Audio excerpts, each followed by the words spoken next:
वडनेर भोलजी विद्युत विभागाचा मनमानी कारभार। दिवसातून 15 ते 20 वेळा लाईट पुरवठा खंडित, नागरिक त्रस्त। नमस्कार, आपण पाहत आहात बहुजन इंडिया न्यूज टुडे आणि मी आपल्या सोबत आहे राम बीडकर। आता पाहूयात काय आहे सविस्तर बातमी। नांदुरा तालुक्यातील वडनेर भोलजी विभाग परिसरात गेल्या 2 महिन्यांपासून लाईटचा खेळखंडोबा झाला असून दिवसातून किमान 15 ते 20 वेळा लाईटचे येणे जाणे सुरू असल्याने नागरिकात मोठ्या प्रमाणात असंतोष पसरला आहे। या प्रकरणी दिनांक 23/8/2024 समाजवादी पार्टीच्या महिला जिल्हाध्यक्षा तथा बहुजन इंडिया न्यूज टुडेच्या बुलढाणा जिल्हा प्रतिनिधी उमाताई बोचरे व शेर मोहम्मद, इम्रान खान, जावेद खान, मुस्ताक खान, शेख शरीफ, दीपक जुमडे, इनायत खान, रियाज मेंबर राहणार सर्व वडनेर भोलजी यांनी विद्युत मंडळाचे वरिष्ठ अधिकारी अभियंता नांदूर यांना या प्रकरणी निवेदन सादर केलं। सदर निवेदनात वडनेर भोलजी येथील 2 महिन्यापासून विद्युत पुरवठा दिवसातून किमान 15 ते 20 वेळा येणे जाणे सुरू आहे। लाईटच्या इजा प्रकरणी वडनेर भोलजीचे कनिष्ठ अभियंता काहीच कारवाई अथवा हालचाल करताना दिसत नाही। सध्या पावसाळा सुरू आहे, प्रचंड उकाडा निर्माण झाला आहे।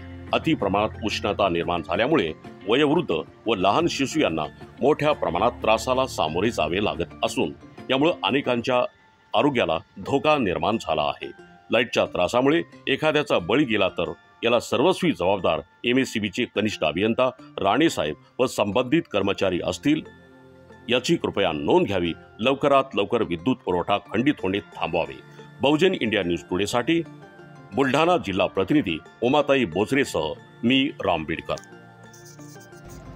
आज आम्ही वडनेर भोलजी येथील सतत जवळपास 1 ते 1.5 महिन्यापासून लाईनचा प्रॉब्लेम सुरू आहे।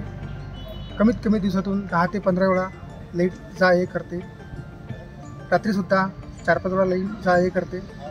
त्याच्यामुळे आम्ही आज सकाळी राणेसाहेबांना निवेदन देण्याकरता गेलो असता राणेसाहेबांना आम्ही फोन लावला, त्यांना मी विचारलं, सर आम्हाला तुम्हाला निवेदन द्यायचं आहे। तर त्यांनी आम्हाला सांगितलं की माझ्याकडे 2 चार्ज आहे, एक वडनेर भोलजीचा आणि एक मलकापूरचा। तर माझं असं म्हणणं आहे गावकऱ्यातून की राणेसाहेबांकडून वडनेर भोलजीचा चार्ज व्यवस्थित प्रकारे सांभाळला जात नाही आणि त्यांना MSEB बोर्ड 2-2, 3-3 चार्ज देत आहे। तर त्यांना माझं असं एक नंबर निवेदन आहे की तुमच्याकडे जो सुरुवातीचा पहिला चार्ज आहे वडनेर भोलजीचा, तोच एक चार्ज सुरळीतपणे सांभाळावा, जेणेकरून या लाईनमुळे जे वयोवृद्ध महिला आहे, पुरुष आहे, लहान बाळ आहे, नवजात शिशु आहे, त्यांना अतिशय त्रास सहन करावा लागत आहे। या अशा उष्मघातीमुळे जर एखाद्या नवजात शिशुचा किंवा एखाद्या आजारी वृद्ध महिलेचा जर बळी गेला तर याला सर्व जबाबदार वडनेर भोलजीचे कनिष्ठ अभियंता राणेसाहेब राहतील, MSEB बोर्ड राहतील। याची कृपा त्यांनी नोंद घ्यावी आणि सुरळीत जो लाईनचा चालू सप्लाय आहे तो सुरळीत चालू करून द्यावा। अन्यथा कुठल्याच गावकऱ्यांना किंवा कुठल्याच गरीब जनतेला या लाईनचा त्रास सहन करावा लागणार नाही। याकरता आम्ही निवेदन आज नांदुरा इथं दिलेलं आहे आणि त्यांना आम्ही सांगितलेलं आहे की आमच्या अर्जावर तुम्ही काळजीपूर्वक विचार करा, अन्यथा तुम्ही जर आमच्या अर्जावर काळजीपूर्वक विचार जर केला नाही तर आम्हाला पुढचं निवेदन कुठं द्यायचं, पुढचं आंदोलन कुठं करायचं हा आमचा प्रश्न राहील।